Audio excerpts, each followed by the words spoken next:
Share ko lang po na hindi nga talaga biro ang buhay dito sa Canada. As a student, yung mindset ko dati na basta makapunta lang sa Canada, bahala na pagdating doon.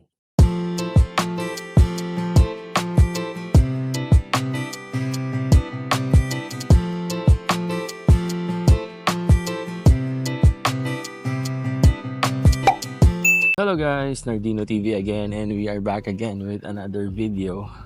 So naglalakad lang tayo dito sa community guys, no? Again, bakasyon tayo ngayon, so marami tayong time na mag-vlog, no? So kung napapansin nyo, parang meron na tayong everyday vlog, no?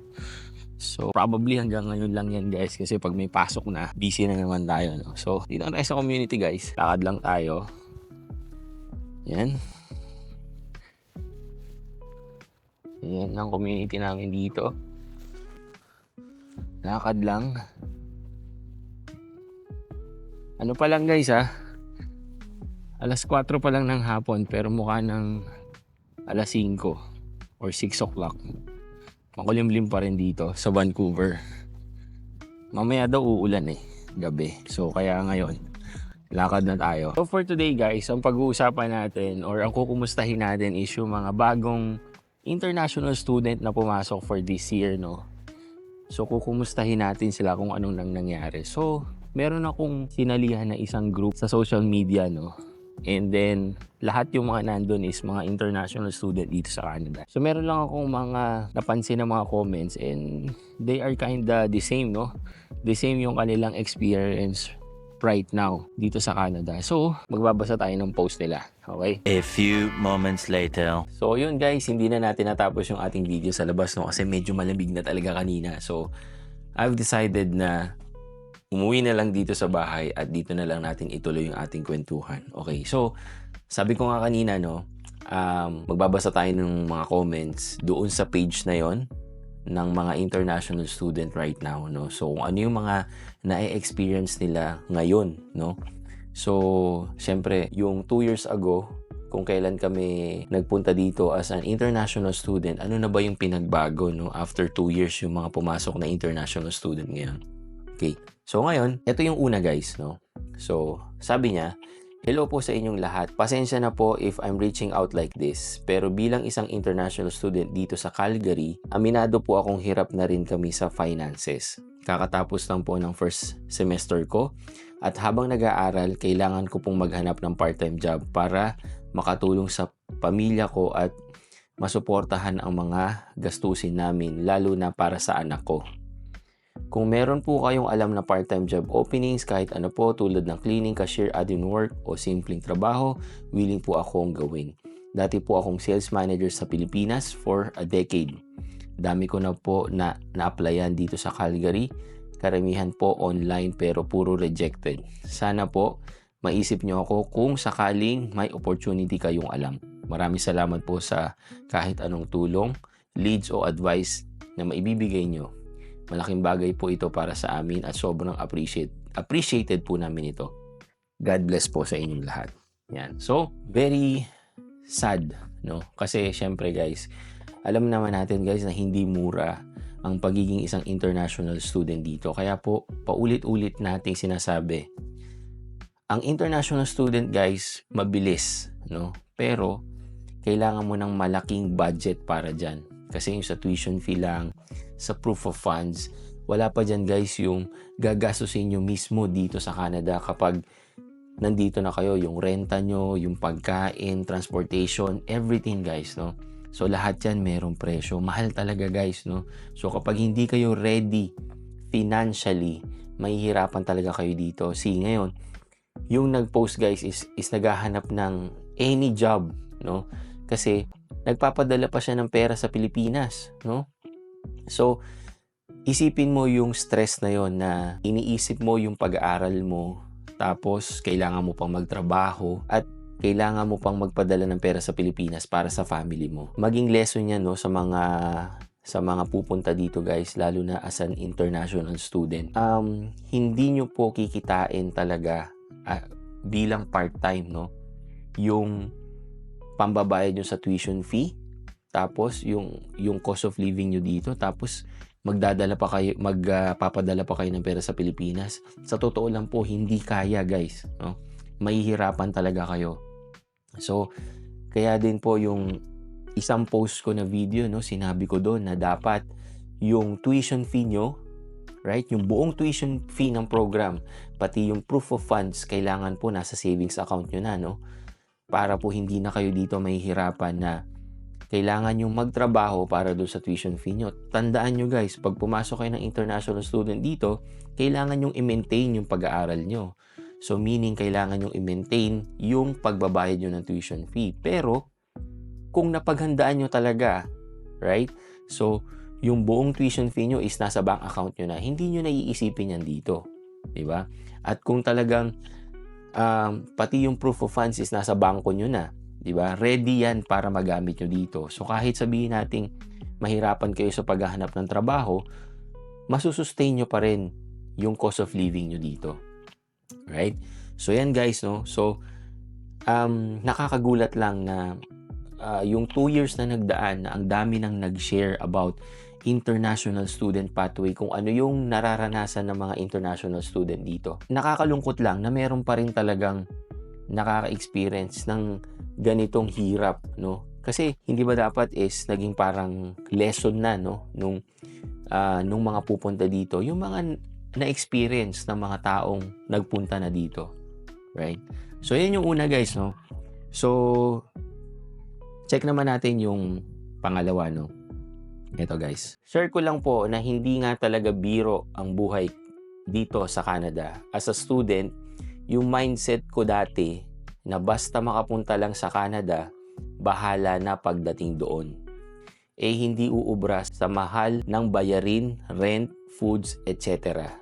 Wala pa akong work dito. Mag 1 month na since nasa Ontario pa ako. Dahil may kakilala, pero lilipat na ako sa Alberta since doon ang school ko. Single mom ako and need ko pa magpadala monthly para sa bill sa bahay and sa anak ko sa Pinas. Rent pa pagdating dito at yung second term tuition ko. Di naman ako mapili sa work, pero worried ako na baka kahit cleaning company hindi ako tanggapin sa sobrang daming walang work. Pinagpalit ko ang life ko sa Pinas para sa akala ko na mas maganda ang future dito. Medical Office Assistant po ang program ko sa BVC, and under pa din naman po sa healthcare, di ba? Any tips po para makasurvive, kasi 5 weeks pa lang ako dito pero parang hindi na ako makakasurvive. Okay, so another sad story, no, na pinagdadaanan ng isang international student dito sa Canada. Para sa akin, kung titignan nyo guys, it boils down to preparation, no? At saka yung talagang research, di ba? Sinabi niya na ang thinking niya, basta makarating siya dito, bahala na, no? So kung titignan mo, wala talagang concrete plan kung paano yung gagawin niya dito sa Canada, no? Basta makakuha siya ng visa, bahala na si Batman, parang ganon. Which is, wag na wag po natin gagawin guys, no?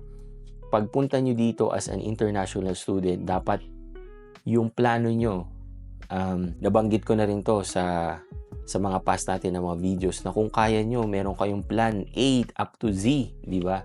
Para talagang secured yung magiging buhay nyo dito sa Canada. They have common issue guys, no? Yung kailangan nilang magpadala ng pera sa Pilipinas. Lagi nyo isipin guys, ha? Yung pag-i-international student, talaga pong mangangailangan kayo ng malaking pera dyan, right? At kailangan nyo pang isustain yung pamumuhay nyo dito. Now, kung meron pa kayong sinusustentuhan or sinusuportahan sa Pilipinas, kailangan po talagang meron kayong extra source of income. Hindi po pwede na yung mag-i-student kayo dito, tapos yung kikitain nyo as a part-time, pagkakasahin nyo po sa tuition fee, sa cost of living, and then magpapadala pa kayo ng pera sa Pilipinas. Sinasabi ko na po sa inyo, mahihirapan kayo guys. At baka, yun nga, parehong post guys, no? Wala silang trabaho ngayon. Diba? Dahil nga guys, ang Canada, ang dami pong walang trabaho. Talaga pong ang dami naghahanap din ng trabaho. Diba? So, kung ikaw, is an international student, ang focus mo talaga is mag-aral. Okay? So, yung 20 or 24 hours na allotted po na pwede kayong magtrabaho, yan po ay nakalaan parang pandagdag lang po sa cost of living nyo dito. Diba? Hindi po yan talaga ang magiging source of income nyo. Kaya po tayo may proof of funds. Kasi po, ang thinking ni Canada, hindi mo talaga kakayanin kapag 20 or 24 hours lang per week ang magiging trabaho mo dito. At saka kasi, syempre, kapag nag-full-time ka, paano na yung talagang reason mo kung ba't ka nagpunta dito? Which is yung pag-aaral mo. Diba? Kaya po talaga, yung international student, nakadesign po talaga yan para mag-aral kayo, right? At yung allotted na hours na work, na 20 to 24, is just to help you sustain, right? Your cost of living dito sa Canada. But not to support other means or yung na ang setup nyo is parang OFW. Hindi po ganun, guys. Sana guys maging lesson guys, no, yung mga experience ng mga ibang international student dito sa Canada, right? And mind you guys, yung international student 2 years, 5 years ago is iba na po yung international student ngayon. So, kung gusto niyo malaman guys yung buong changes, meron po tayo niyan, no? I-check nyo na lang dun sa mga past ko na mga videos kung ano yung mga changes sa international student pathway for 2024. Para guys, maging ready talaga kayo kung yan yung pathway talaga na nagagamitin nyo pagpunta dito sa Canada para hindi kayo mahirapan guys. Para dun guys, dun sa mga international student na nakaka-experience ng the same scenario nung mga na-share ko ngayon, I would say guys na lumapit kayo sa family nyo, no?